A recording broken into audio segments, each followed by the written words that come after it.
السلام علیکم۔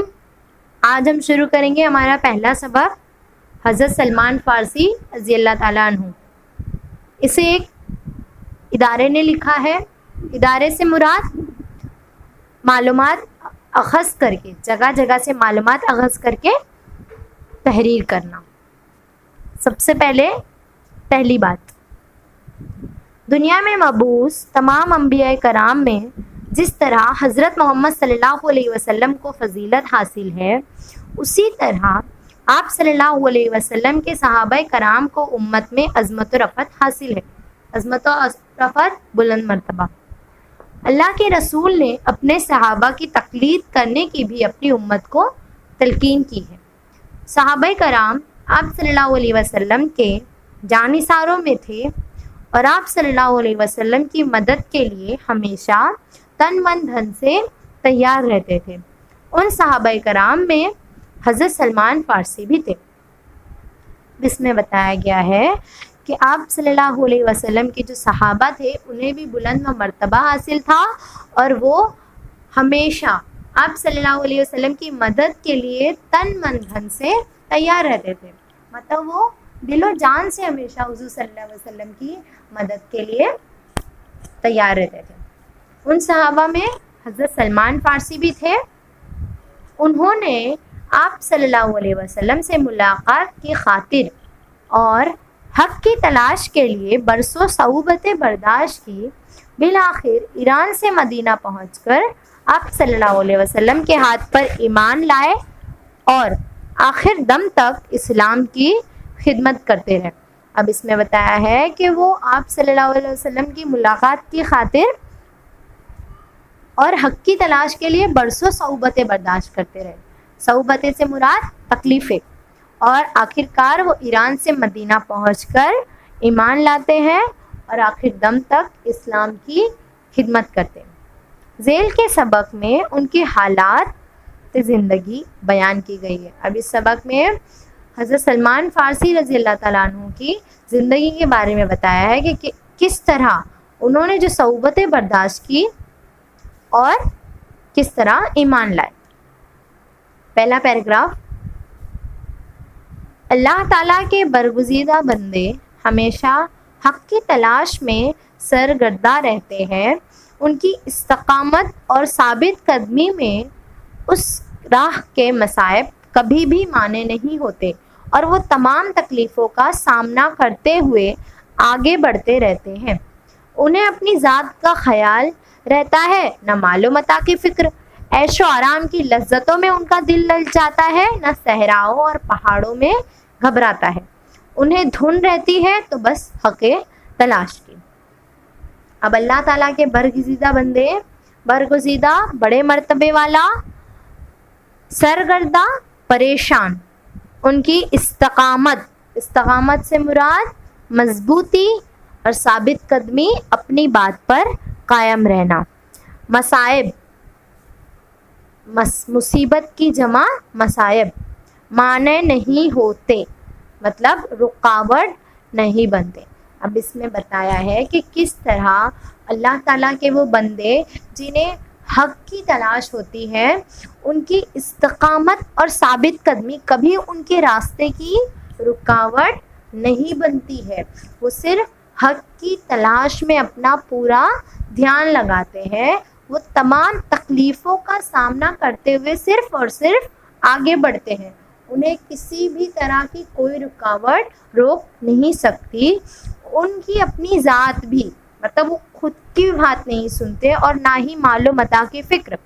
انہیں نہ اپنے آپ کی فکر ہوتی ہے، نہ اپنے مال و متاع اپنی عیش و آرام کی چیزیں، اور نہ ہی عیش و آرام کی لذتوں میں ان کا دل للچاتا، نہ ہی عیش و آرام کی لذتوں میں ان کا دل للچاتا تھا، نہ انہیں اپنی ذات کی فکر ہوتی تھی، نہ اپنے پیسوں کی، نہ عیش و آرام کی، اور نہ ہی صحراؤں اور پہاڑوں میں ان کا دل گھبراتا تھا۔ وہ صرف دھن کے پکے ہوتے تھے۔ ان کا دھن کا پکا مطلب ایک بار جو دماغ میں ٹھان لیے تو بس وہی کرنا ہے، تو انہیں دھن رہتی تھی تو بس حق تلاش حق کی، بس انہیں حق کی تلاش ہوتی تھی، مطلب جو چیز صحیح ہے اسی کی تلاش کرنا۔ وہ اپنی زندگی کی تمام تکلیفوں کو بھول کر صرف تلاش حق میں لگے رہتے تھے۔ آگے دیکھیں گے، حضرت سلمان فارسی رضی اللہ عنہ کا شمار ایسے ہی لوگوں میں ہوتا ہے۔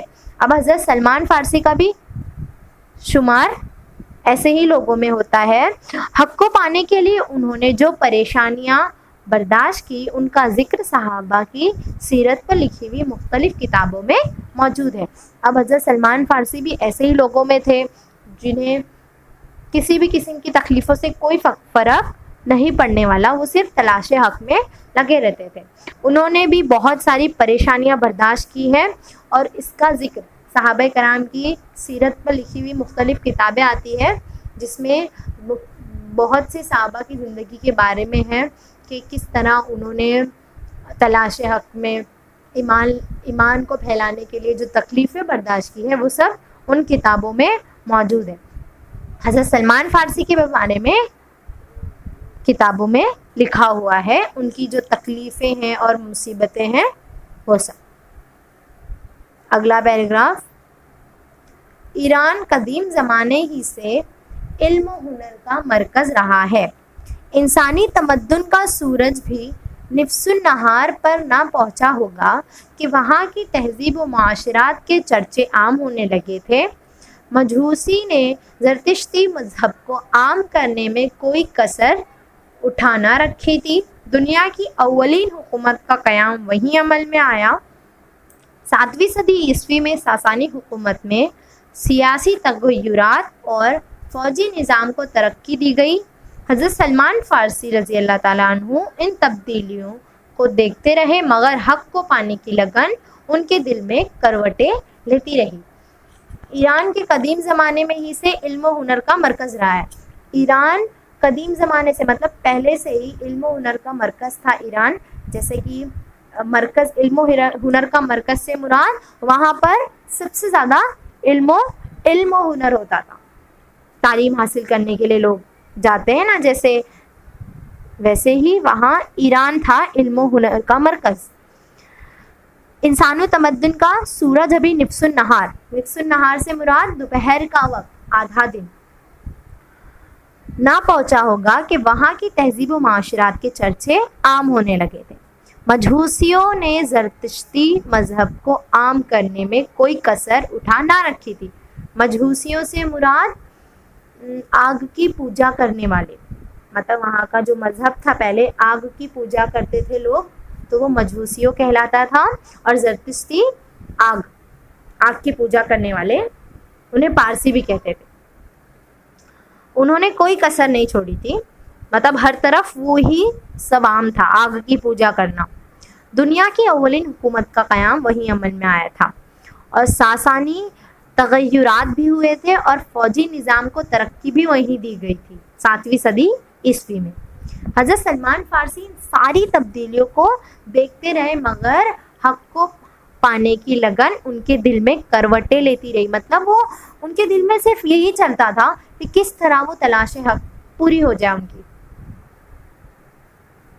اگلا بہگا، حضرت سلمان کے والد یونس خشان بن مرسلان اصفہان کے ایک گاؤں جیان کے ایک بڑے مجوسی زمیندار تھے۔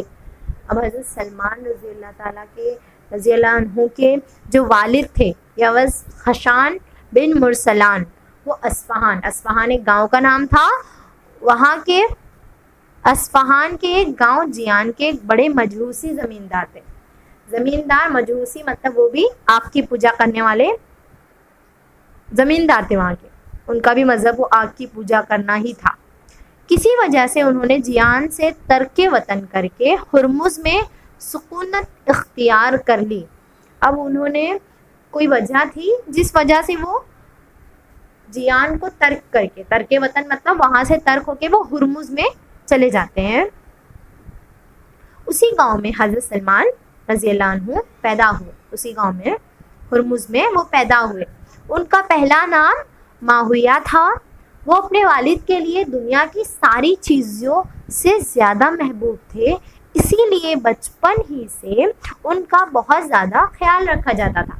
اب حضرت سلمان رضی اللہ عنہ اپنے والد کے لیے بہت زیادہ محبوب تھے اپنی ساری چیزوں سے، مطلب ان کے والد کے پاس جو ساری چیزیں تھیں ان سب میں سب سے زیادہ اہم ان کے والد کے لیے صرف اور صرف حضرت سلمان رضی اللہ عنہ تھے.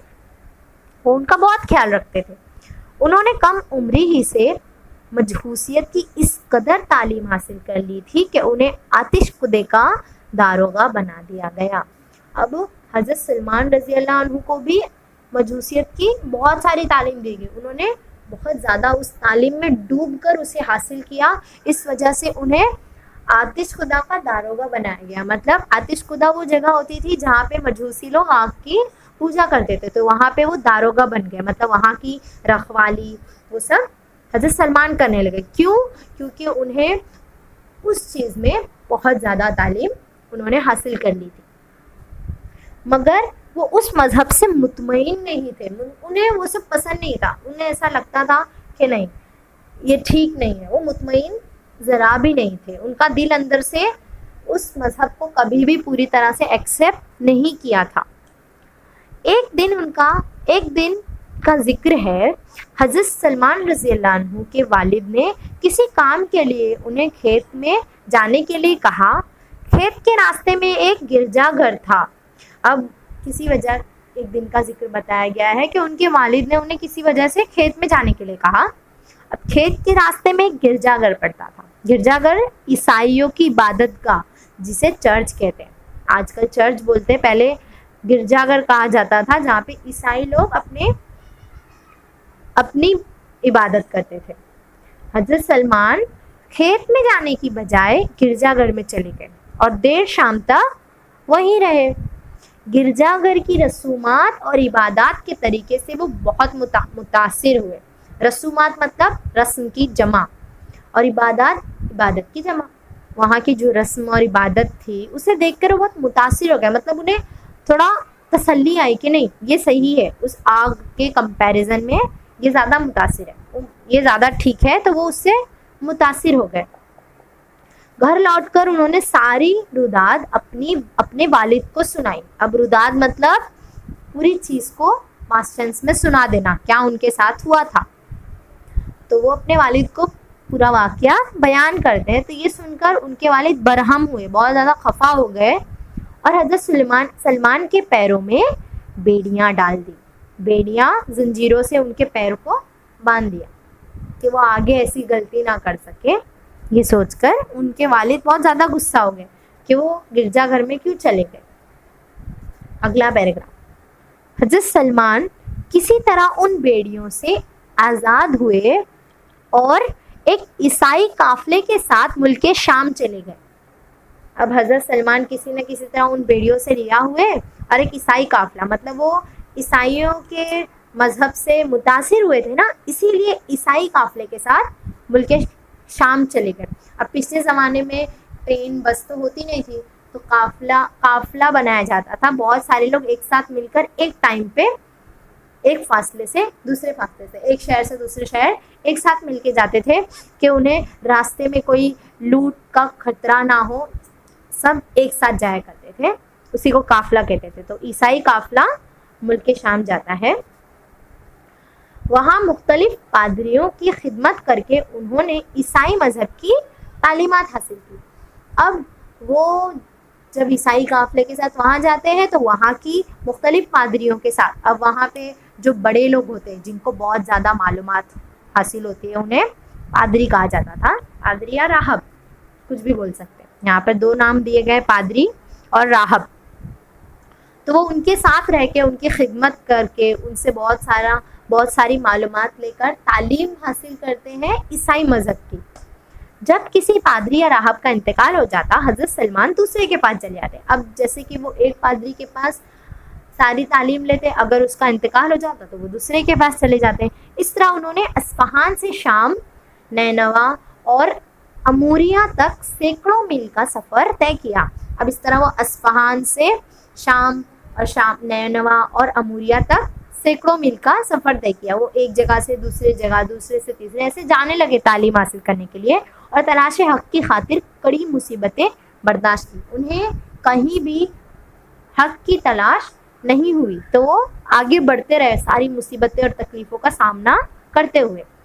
بالآخر اموریہ کے راہب نے انہیں بتایا، اب آخری جہاں اموریہ میں وہ گئے تھے ان کے راہب نے انہیں بتایا کہ ان قریب مطلب قریب ہی آنے والا حضرت ابراہیم علیہ السلام کا دین لے کر ایک نبی مبعوث ہوگا۔ اب انہوں نے بتایا کہ ایک نبی ہوگا حضرت ابراہیم علیہ السلام کا دین لے کے۔ یہ جو راہب ہے یہ آپ صلی اللہ علیہ وسلم کے بارے میں بتا رہا ہے کہ ایسا دین آئے گا، وہ کھجوروں والی زمین کی جانب ہجرت کرے گا، اس کے ماننے والے پروانوں کی مانند اس کے اطراف جمع رہیں گے۔ اب یہ جو راہب ہے وہ آپ صلی اللہ علیہ وسلم کے بارے میں بتا رہا ہے کہ بہت جلد وہ دین آئے گا اور وہ کھجوروں والی زمین کی جانب ہجرت کریں گے۔ ہجرت مطلب ایک جگہ سے دوسری جگہ جانا، اور ان کے ماننے والے پروانوں کی مانند ان کے اطراف جمع رہیں گے۔ اب ان کے اطراف پروانوں کی مانند جمع رہیں گے مطلب پروانہ بولتے نا کہ بہت زیادہ چاہنا، تعلیم، ایک دم انہی کے بارے میں گنگنانا، پروانوں کی طرح حضور صلی اللہ علیہ وسلم کے پاس رہیں گے۔ لیکن وہ جانتے نہیں تھے ابھی کہ وہ حضور صلی اللہ علیہ وسلم ہے، لیکن راہب ان کے بارے میں ان کو بتا رہا ہے۔ تم اس کی ظاہری نشانیوں سے اسے پہچان لو گے۔ اب وہ اسے بتاتا ہے کہ تم ان کی جو نشانیاں ہیں ظاہری باہری جو نشانیاں ہوتی ہے ان سے اسے پہچان لو گے۔ اے سلمان سن، اس کی نشانی یہ ہوگی کہ وہ صدقے کا مال نہیں کھائے گا، وہ ہدیہ قبول کرے گا، اور اس کی شانوں کے درمیان نبوت کی مہر ہوگی۔ اب وہ راہب بتاتا ہے کہ سلمان سن، میں تجھے نشانیاں بتاتا ہوں کہ وہ جو ایک نبی آنے والا ہے اس کی نشانیاں کچھ اس طرح ہوں گی کہ وہ صدقے کا مال نہیں کھائے گا، وہ ہدیہ قبول نہیں کرے گا، اور اس کی شانوں کے درمیان نبوت کی مہر ہوگی۔ شان مطلب شانوں کے درمیان، کندھوں کے درمیان ایک نبوت کی مہر سے مراد ہے ایک روشنی، کچھ اللہ کی طرف سے وہ نشان رہے گا، مہر ہوگی۔ اگلا پیغام، حضرت سلمان فارسی اب کھجوروں والی زمین کی تک پہنچنے کے لیے برقرار رہنے لگے۔ اب وہ برقرار ہو گئے کہ کس طرح وہ کھجوروں والی زمین کی طرف جائے اور اس نبی سے مل سکے جس کے بارے میں راہب نے انہیں بتایا تھا۔ انہوں نے لوگوں سے اس سرزمین کے متعلق دریافت کیا تو پتہ چلا کہ یہ عرب کی ایک بستی ہے، مدینہ ہے۔ اب لوگوں سے جب وہ پوچھتے ہیں تو کھجوروں والی زمین سے مراد ہے عرب شہر، کیونکہ عرب میں سب سے زیادہ کھجور ہوتے ہیں۔ تو وہ جب لوگوں سے پوچھتے ہیں تو لوگ بتاتے ہیں وہ شہر، وہ بستی مدینہ ہے، وہاں پہ کھجوروں والی زمینیں ہوتی ہیں۔ اگلا پیغام، اتفاق سے اسی زمانے میں اموریہ میں عربوں کا ایک قافلہ آیا ہوا تھا۔ حضرت سلمان نے اپنا مال و اسباب اس کے حوالے کر دیا۔ اب اتفاق سے اسی زمانے اموریہ میں عربوں کا ایک قافلہ آیا ہوا تھا۔ اب اموریہ میں عربوں کا ایک قافلہ آتا ہے تو حضرت سلمان نے اپنا مال ان کے حوالے کر دیا اور قافلے میں شامل ہو گئے۔ عربوں کے قافلے میں حضرت سلمان بھی شامل ہو جاتے ہیں۔ وادی قرا پہنچتے ہی قافلے والوں نے انہیں ایک یہودی کے ہاتھوں غلام کی طرح فروخت کر دیا۔ اب وادی قرا سے مراد ہے مدینے کے قریب ایک جگہ۔ تو جب وہ وہاں پہنچتے ہیں تو قافلے والوں نے حضرت سلمان کو غلام کی طرح فروخت کر دیا ایک یہودی کے ہاتھ۔ اس یہودی نے بھی انہیں مدینے کے ایک دوسرے یہودی کے حوالے کر دیا۔ اب اس یہودی نے انہیں مدینے کے دوسرے یہودی کے حوالے کر دیا۔ اس طرح حضرت سلمان سخت تکلیفوں کا سامنا کرتے ہوئے کھجوروں والی زمین تک پہنچ گئے۔ اب اتنی تکلیفیں اٹھانے کے بعد بالآخر وہ زمین تک پہنچ گئے۔ وہ آنے والے نبی تک پہنچنے کے لیے بے چین رہنے لگے۔ اب وہ آنے والے نبی صلی اللہ علیہ وسلم تک پہنچنے کے لیے بہت زیادہ بے چین ہو گئے، کب وہ ملیں گے ان سے۔ ایک دن وہ یہودی آقا کے باغ میں درخت پر چڑھ رہے تھے۔ ایک دن وہ اپنے یہودی آقا کے باغ میں درخت پر چڑھ رہے تھے۔ اب وہ یہودی آقا کے مطلب وہ یہودی جنہوں نے اسے غلام لیا تھا وہ ان کے باغ میں چڑھ رہے تھے، باغ کے ایک درخت میں۔ کہ کسی نے باغ کے مالک کو یہ خبر سنائی کہ قبا میں چند لوگ ایک شخص کو اپنا نبی کہہ رہے ہیں اور اس کے گرد جمع ہے. تو وہ کسی نے باغ کے مالک کو، پھر وہ کوئی باغ کے مالک کے پاس آتا ہے، اس یہودی کے پاس جس نے حضرت سلمان کو غلام بنایا تھا، اس کے پاس آتے ہیں اور کہنے لگتے ہیں کہ چند لوگ ایک شخص کے پاس اطراف میں جمع ہے اور اسے نبی کہہ رہے ہیں. خبر کا سننا تھا کہ حضرت سلمان کانپنے لگے. اب جیسے انہوں نے خبر سنی تو حضرت سلمان کانپنے لگے، کیونکہ راہب نے انہیں بتایا تھا نا کہ ایک نبی ایسا ہوگا، ان کے اطراف میں لوگ جمع ہوں گے. تو نیچے اتر کر انہوں نے نبی صلی اللہ علیہ وسلم سے ملنے کی تدبیریں مطلب بہت سارے سوچنے لگے کہ کیسے وہ نبی صلی اللہ علیہ وسلم کے پاس جائے اس یہودی سے چھوٹ کر. ایک روز موقع پا کر وہ نبی اکرم صلی اللہ علیہ وسلم کی خدمت میں حاضر ہو گئے. اب وہ کسی طرح سوچ سمجھ کر بہت ساری تدبیریں کرتے ہیں، مطلب حل نکالتے ہیں کہ کس طرح وہ اس کی قید سے جائیں اور نکل کر نبی صلی اللہ علیہ وسلم کے پاس جائیں. تو ایک دن ایسا ہوتا ہے، وہ جاتے ہیں ان کی خدمت میں، وہ کچھ کھجوریں اپنے ساتھ لائے تھے، وہ کھجوریں بھی لے کے جاتے ہیں اور انہوں نے کھجوریں یہ کہہ کر رسول صلی اللہ علیہ وسلم کی خدمت میں پیش کی کہ یہ صدقہ ہے. آپ صلی اللہ علیہ وسلم نے اس میں سے کچھ بھی نہ چکھا اور ساری کھجوریں اپنے صحابہ کو کھلا دی. اب حضرت محمد صلی اللہ علیہ وسلم صدقہ نہیں کھاتے تھے، تو انہوں نے کیا کیا، وہ جب کھجوریں حضرت محمد صلی اللہ علیہ وسلم کو پیش کیا تو آپ صلی اللہ علیہ وسلم نے وہ کھجوریں نہیں کھائی، اپنے صحابہ کو دے دی. حضرت سلیمان بھی دیکھ کے مطمئن ہو گئے کہ راہب کی بتائی ہوئی پہلی نشانی صحیح ثابت ہوئی. راہب نے کہا تھا کہ وہ شخص صدقہ نہیں کھائے گا. دوسرے موقع پر حضرت سلمان پھر نبی کے پاس پہنچے. اس بار کھجوریں دیتے وقت انہوں نے کہا کہ یہ تحفہ ہے، تو نبی صلی اللہ علیہ وسلم نے انہیں تناول فرمایا مطلب کھا لیا.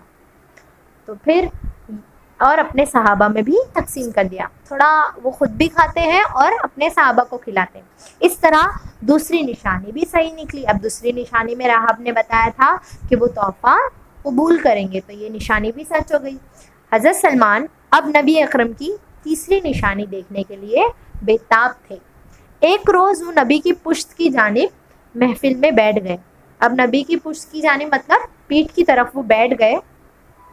اس وقت آپ صلی اللہ علیہ وسلم کا جسم کا کپڑا ہوا سے سرک گیا. اب آپ صلی اللہ علیہ وسلم کے جسم کا جو کپڑا تھا وہ ہوا سے تھوڑا سا سرک گیا اور آپ صلی اللہ علیہ وسلم کی پشت پر موجود مہر نبوت پر حضرت سلمان کی نظر پڑ گئی. اب جس طرح سے اس راہب نے بتایا تھا کہ ان کے شانوں کے درمیان مطلب پیٹھ کے پاس ایک مہر کا نبوت کا نشان ہوگا، تو وہ جیسے ہی اس نشان پر حضرت سلمان کی نظر پڑی، انہوں نے نہ صرف اس کا دیدار کیا بلکہ اسے چوم کر دیر تک روتے رہے اور اسی محفل میں آپ صلی اللہ علیہ وسلم کے ہاتھ پر بیعت ہو کر مسلمان ہو گئے. اب جیسے ہی انہوں نے وہ مہر نبوت کی مہر دیکھی، اسے دیکھ کر رونے لگے، اس کا بوسہ لیا، اسے چوما اور پھر اسی محفل میں آپ صلی اللہ علیہ وسلم کا ہاتھ پکڑ کر مسلمان بن گئے. یہاں پہنچ کر حضرت سلمان کی تلاش حق کا سفر تمام ہوا. اب جیسے انہوں نے ایمان قبول کیا، انہیں حق کی تلاش مکمل ہو گئی، مطلب ان کا جو سفر تھا تلاش حق کا وہ پورا ہو گیا. آپ صلی اللہ علیہ وسلم کے پاس آ کر ان کا بوسہ لے کر ایمان قبول کر کے. اگلا پیراگراف، حضرت سلمان اب اہل مدینہ اور مہاجرین کے بھائی بن گئے. مطلب اب حضرت سلمان اہل مدینہ کے جو لوگ تھے ان سب کے بھائی بن گئے. سب ان کی قدر کرتے اور انہیں عزت کی نظر سے دیکھتے. اب ان کی سب قدر کرنے لگے اور عزت سے انہیں دیکھنے لگے. حضرت محمد صلی اللہ علیہ وسلم نے ایک صحابی ابو درداء رضی اللہ عنہ اور حضرت سلمان رضی اللہ عنہ کے درمیان رشتہ مواخات قائم کر دیا. اب حضور صلی اللہ علیہ وسلم نے ایک صحابی ابو درداء اور حضرت سلمان دونوں کے بیچ میں رشتہ مواخات مطلب بھائی بھائی کا رشتہ بنا دیا. تو حضرت سلمان نے انہیں ٹوکا. اخوت کا یہ رشتہ دونوں کے درمیان تا حیات قائم رہا. اب یہ جو آپ صلی اللہ علیہ وسلم نے رشتہ دونوں کے درمیان بنایا تھا، یہ رشتہ تا حیات مطلب پوری زندگی ان دونوں کے درمیان قائم رہا۔ عبادتوں کی کثرت اور اہل خانہ سے غفلت جب حضرت ابو درداء کے معمولات بن گئے تو حضرت سلمان نے انہیں ٹوکا۔ اب حضرت سلمان دیکھتے ہیں کہ عبادتوں کی کثرت اور اہل خانہ سے غفلت، اب وہ ابو درداء جو تھے وہ بہت زیادہ عبادت میں مشغول رہنا، اور اہل خانہ سے غفلت مطلب باقی جو لوگ تھے ان سے غفلت برتنے لگے، تو یہ دیکھ کر حضرت سلمان انہیں ٹوکتے ہیں کہ جہاں تم پر اللہ کے حقوق ہے وہیں بیوی بچوں کے بھی حقوق ہے۔ جس طرح تم اللہ تعالیٰ کی عبادت میں کثرت سے مشغول رہتے ہو، اسی طرح بیوی بچوں کے بھی حق ہے تم پر، اور رات کو جاگنے کے ساتھ سونا بھی ضروری ہے۔ انہیں سمجھانے لگے کہ کیسے تم جو حق ہے تم پر وغیرہ وغیرہ، حضرت سلمان ابو درداء کو سمجھاتے ہیں۔ دوسرے دن یہ دونوں حضرات حضور اکرم صلی اللہ علیہ وسلم کی خدمت میں پہنچے اور رات کے معاملے کو آپ صلی اللہ علیہ وسلم کے سامنے رکھا۔ اب یہ دونوں حضرات، اب حضرت ابو درداء رضی اللہ عنہ اور حضرت سلمان رضی اللہ عنہ دونوں ہی آپ صلی اللہ علیہ وسلم کی خدمت میں جاتے ہیں اور رات کے سارے معاملات کو ان کے سامنے پیش کرتے ہیں کہ کیا کیا معاملہ پیش آیا۔ آپ صلی اللہ علیہ وسلم نے فرمایا، سلمان تم سے بڑھ کر دین سے واقف ہے۔ اب حضور صلی اللہ علیہ وسلم یہ بول رہے ہیں حضرت ابو درداء رضی اللہ عنہ کو کہ تم سے زیادہ سلمان دین سے واقف ہے، مطلب وہ حضرت سلمان رضی اللہ عنہ زیادہ جانتے ہیں دین تم سے۔ یہ بزرگی انہیں حق کی جستجو کی وجہ سے حاصل ہوئی۔ اب یہ جو بزرگی مطلب یہ جو دین کا مرتبہ حضور صلی اللہ علیہ وسلم نے حضرت سلمان کو دیا تھا، یہ ان کی حق کی جستجو کی وجہ سے ملا تھا۔ کہ کس طرح وہ در بدر بھٹک کر تلاش حق میں جٹے رہے اور آخرکار انہیں وہ تلاش حق ایمان میں حضرت حضور صلی اللہ علیہ وسلم کے پاس آ کے ملی۔ ایک مرتبہ صحابہ کرام کے ساتھ حضرت سلمان رضی اللہ عنہ بھی حضور صلی اللہ علیہ وسلم کی مجلس میں شریک تھے۔ مجلس مطلب لوگوں کے ساتھ حضور صلی اللہ علیہ وسلم جب تھے دین سمجھانے کے لیے، تو حضرت سلمان رضی اللہ عنہ بھی وہاں پر تھے۔ آپ صلی اللہ علیہ وسلم نے حضرت سلمان رضی اللہ عنہ کے سر پر ہاتھ رکھ کر فرمایا، اگر دین سریا بھر بھی ہوگا تو فارس کا ایک آدمی اسے پا لے گا۔ اب یہاں بتا رہا ہے کہ آسمان کا ایک ستارہ، سریا مطلب اگر دین سریا بھر پر بھی ہوگا تو فارس کا ایک آدمی اسے پا لے گا۔ اس کا مطلب اگر دین آسمان کا ایک چھوٹا سا ستارہ بھی ہوگا تو فارس کا ایک آدمی اسے پا لے گا۔ آپ صلی اللہ علیہ وسلم فرماتے ہیں، جس نے سلمان کو ناراض کیا اس نے خدا کو ناراض کیا۔ لوگ جنت کے مشتاق ہوں گے مگر جنت سلمان کی مشتاق ہوگی۔ اب یہاں پر حضور صلی اللہ علیہ وسلم حضرت سلمان رضی اللہ عنہ کی شان میں یہ سارے لفظ کہتے ہیں، ان کی شان میں بتاتے ہیں کہ جس نے حضرت سلمان رضی اللہ عنہ کو ناراض کیا اس نے خدا کو ناراض کر دیا، اور لوگ جنت کے مشتاق ہوں گے مگر جنت سلمان رضی اللہ تعالیٰ کی مشتاق ہوگی۔ لوگ سب چاہیں گے جنت میں جانا، لیکن جنت چاہے گی کہ اس میں حضرت سلمان رضی اللہ عنہ آئے۔ اس طرح انہوں نے بہت ساری لفظ اس مجلس میں حضرت سلمان رضی اللہ عنہ کے لیے بیان کیا۔ حضرت سلمان جب تک یہودی کے غلام رہے وہ اسلامی جنگوں میں شریک نہ ہو سکے۔ رسول اکرم صلی اللہ علیہ وسلم نے 300 کھجوروں کے درختوں اور 40 اوقیہ سونا معاوضہ دے کر حضرت سلمان کو آزاد کر لیا۔ اب جو یہودی نے حضرت سلمان کو بطور غلام لیا تھا، اس غلام سے آزاد کروانے کے لیے حضور صلی اللہ علیہ وسلم نے کھجوریں اور 40 اوقیہ سونا معاوضہ دے کر انہیں آزاد کرایا۔ کیوں؟ کیونکہ جب تک وہ غلام رہیں گے وہ اسلامی جنگوں میں جنگیں ہوا کرتی تھی، جگہ جگہ اسلام پھیلانے کے لیے، دین پھیلانے کے لیے حضور صلی اللہ علیہ وسلم اور بہت سارے صحابہ مل کر جنگ کرتے تھے۔ تو جب تک حضرت سلمان رضی اللہ عنہ غلام رہیں گے وہ ان جنگوں میں شریک نہیں ہو پائیں گے، تو اسی لیے انہیں حضور صلی اللہ علیہ وسلم آزاد کرواتے ہیں 300 کھجور کے درختوں اور 40 اوقیہ سونا دے کر اب وہ جنگوں میں اپنی صلاحیتوں کا آزادانہ استعمال کرنے لگے. اب وہ آزادانہ مطلب ایک دم آزاد ہو کر، کسی کی نہیں غلامی تھی، تو وہ ایک دم اپنی جو صلاحیت ہے ان کے پاس تھی، ان کا استعمال کر کے وہ ایک دم آزاد ہو کر جنگوں میں شریک ہونے لگے. مشرکین مکہ اور یہودیوں نے مل کر جب مدینے پر حملے کی تیاری شروع کی، اس وقت مدینے کو دشمنوں سے محفوظ رکھنے کے لیے حضرت سلمان فارسی رضی اللہ عنہ نے شہر کے گرد خندق کھودنے کا مشورہ دیا، جسے آپ صلی اللہ علیہ وسلم نے پسند فرمایا. اب جب مشرکین مکہ اور یہودیوں نے وہاں پر جنگ کی تیاری کی، تو اس وقت دشمنوں سے محفوظ رکھنے کے لیے حضرت سلمان رضی اللہ عنہ مشورہ دیتے ہیں کہ مدینے کے گرد خندق کھود دی جائے. اسی لیے اس جنگ کو غزوہ خندق کہتے تھے. جو جنگ ہوئی تھی اس وقت، تو اسے غزوہ خندق کا نام اسی لیے ملا کیونکہ حضرت سلمان رضی اللہ عنہ کے مشورے کے مطابق پورے مدینہ کے گرد خندق کھود دی گئی تھی. حضرت سلمان فارسی نے شہر کے گرد خندق کھودنے کا مشورہ دیا، جسے آپ صلی اللہ علیہ وسلم نے پسند فرمایا. خندق کھودی گئی تو اتنی گہری اور چوڑی کہ دشمنوں کے گھوڑے بھی اسے پار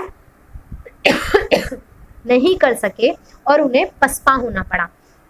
اب جو خندق مطلب گہرائی تک جو کھودا گیا زمین کو، وہ اتنی گہری اور اتنی چوڑی کھودی گئی کہ دشمنوں کے گھوڑے مطلب گھوڑے بھی اسے پار نہیں کر سکے اور انہیں پسپا ہونا پڑا، مطلب انہیں ہار ماننا پڑا کہ جو حضرت سلمان رضی اللہ تعالیٰ عنہ نے جو مشورہ دیا تھا اس کے آگے انہیں گھٹنے ٹیکنے پڑے. خندق کی کھدائی کی وجہ سے اس غزوے کو غزوہ خندق کہا جانے لگا. اس جنگ کے بعد حضرت سلمان رضی اللہ عنہ مختلف جنگوں میں شریک ہوتے رہے. طائف کی جنگ میں ان کی ایما پر مسلمانوں کی جانب سے منجنیق کا استعمال ہوا. اب وہ بہت سارے جنگوں میں شامل ہونے لگے.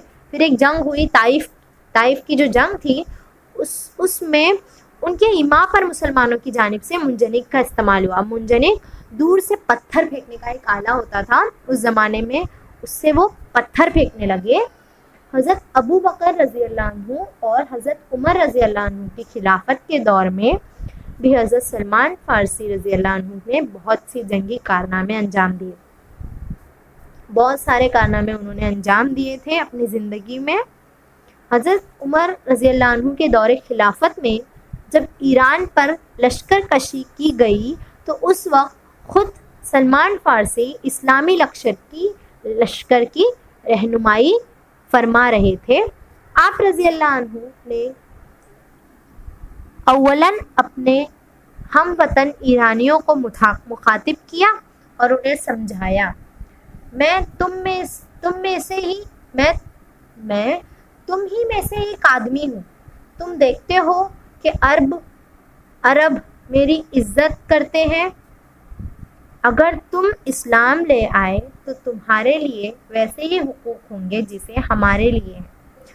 تم پر وہی احکام واجب ہوں گے جو ہم پر ہیں. لیکن ایرانیوں نے ان کی باتیں ماننے سے انکار کر دیا، تو جنگ لڑی گئی اور دشمن کو شکست کا سامنا کرنا پڑا. اب اس میں بتایا ہے کہ جنگ حضرت آپ رضی اللہ عنہ نے، حضرت سلمان فارسی نے اپنے ہم وطنوں کو سمجھایا کہ میں تم میں سے ایک آدمی ہوں، میری عرب والے کتنی زیادہ عزت کرتے ہیں. اگر تم اسلام لے آؤ تو تمہارے لیے ویسے ہی حقوق ہوں گے. وہ جب جنگ لڑنے سے پہلے تمام لوگوں کو سمجھاتے ہیں کہ میں بھی ویسا ہی تم جیسا ہی ایک انسان ہوں. اگر تم اسلام لے آؤ تو تمہارے لیے ویسے ہی حقوق ہوں گے جیسے ہمارے لیے ہیں. تم پر بھی وہی احکام واجب ہوں گے جو ہم پر ہے. مطلب جیسا ہمارے ساتھ ہو رہا ہے ویسا تمہارے ساتھ بھی ہوگا، لیکن تم پہلے ایمان لے آؤ. ان کی باتیں ماننے سے انکار کر دیا تمام ایرانیوں نے. مطلب جو ایران کے لوگ تھے وہ انکار کر دیتے ہیں بات ماننے سے. تو جنگ کرتے ہیں پھر حضرت سلمان فارسی اور اس جنگ میں دشمنوں کو شکست کا سامنا کرنا پڑا۔ دشمنوں سے مراد وہی ایران کے لوگ جنہوں نے حضرت سلمان فارسی کی باتوں کو ماننے سے انکار کر دیا تھا۔ اگلا پیراگراف، حضرت عمر فاروق رضی اللہ عنہ کا یہ وہ دور تھا جس میں غلاموں کو ملکوں کا حکمراں اور صفا کے غربا کو اسلامی ممالک کا ناظم اعلیٰ بنایا جا رہا تھا۔ اب صفا سے مراد ہے دور نبوت میں مسجد نبوی سے لگا ہوا چبوترا جس پر صحابہ قیام فرماتے اور تعلیم حاصل کرتے تھے۔ ایک چبوترا تھا جہاں پر سارے صحابہ قیام کر کے تعلیم حاصل کرتے تھے۔ تو حضرت عمر فاروق کے دور میں جس میں غلاموں کو ملکوں کا حکمران اور صفا کے غربا کو اسلامی ممالک کا ناظم اعلیٰ بنایا جا رہا تھا، مطلب غلاموں کو حکمران بنایا جا رہا تھا۔ تو اس دور میں ایسی خوشحالی کے زمانے میں بھی مدائن کے ناظم اعلیٰ حضرت سلمان فارسی رضی اللہ عنہ کھجوروں کے باغ میں پیڑوں کے سائے تلے ٹوکریاں اور چٹائیاں بنتے رہے۔ اس خوشحالی کے دور میں بھی مدائن کے ناظم مطلب اتنے اعلیٰ و برتر حضرت سلمان فارسی کھجوروں کے باغ میں پیڑوں کے سائے تلے ٹوکریاں اور چٹائیاں بنتے رہے۔ عشق رسول کی تڑپ میں وہ بے چین رہتے، وہ حضور صلی اللہ علیہ وسلم کی تڑپ میں بہت بے چین رہتے تھے، مطلب انہیں ذرا بھی اپنے عہدے کا کوئی گمان نہیں تھا، وہ پھر بھی کھجور اور ٹوکریاں بناتے تھے۔ اس دور میں جہاں پہ غلاموں کو حکمران کر دیا گیا تھا، حضرت عمر فاروق کا دور تھا جہاں پہ کوئی مطلب غلام نیچے نہیں رکھا جاتا تھا، سب اعلیٰ سے اعلیٰ مقام پر ہوتے تھے۔ انہیں لگن لگی تھی تو جنت میں حضرت محمد سے ملاقات کی، آپ صلی اللہ علیہ وسلم کی مصاحبت کی اور آپ صلی اللہ علیہ وسلم کی دیدار کی۔ انہیں صرف اور صرف آپ صلی اللہ علیہ وسلم سے لگاؤ رہتا تھا، ان کی لگن ان کے دل میں بسی رہتی تھی۔ انہیں حضور صلی اللہ علیہ وسلم کی ملاقات جنت میں چاہیے تھی اور ان کا دیدار چاہیے تھا۔ اس فکر میں گلتاؤ زندگی کے ایام گزار رہے تھے۔ اس فکر میں گلتا مطلب پریشان، وہ اسی فکر میں پریشان اپنی زندگی کے جو باقی دن تھے وہ گزار رہے تھے۔ انہیں بس یہی پریشانی تھی وہ کس طرح حضور صلی اللہ علیہ وسلم سے ملاقات کریں گے جنت میں اور ان کی مصاحبت اور ان کا دیدار کریں گے۔ حکومت کی جانب سے ملنے والا عطیہ وہ خیرات کر دیتے یا لینے سے انکار کر دیتے تھے۔ حکومت کی جانب سے ملا گیا عطیہ، تحفہ، عطیہ مطلب تحفہ، وہ اسے لینے سے انکار کر دیتے تھے اور اگر لیتے تو خیرات کر دیتے تھے۔ ان کی روزانہ کی آمدنی 3 درہم تھی، وہاں پہلے درہم چلا کرتی تھی، تو ان کی جو آمدنی ہوتی تھی وہ روزانہ کی 3 درہم ہوتی تھی۔ 1 درہم میں وہ ٹوکریاں بنانے کے لیے کھجور کے پتے خریدتے، 1 درہم گھر میں خرچ کرتے اور 1 درہم خیرات کر دیتے تھے۔ وہ 3 درہم میں بھی خیرات کرتے تھے۔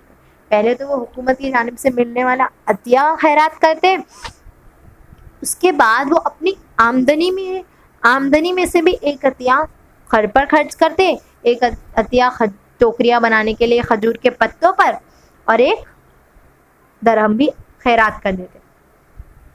یہی ان کے معمولات میں شامل تھا، یہی ان کے زندگی کے معمولات تھا کہ وہ 3 درہم میں زندگی گزارتے۔ اسی حالت میں حضرت سلمان رضی اللہ عنہ کا دنیا سے رخصت ہونے کا وقت آ گیا۔ پھر اسی طرح وہ اپنی زندگی گزارے، تمام پریشانیوں میں، کوئی عیش و آرام میں نہیں، کوئی پیسوں میں نہیں۔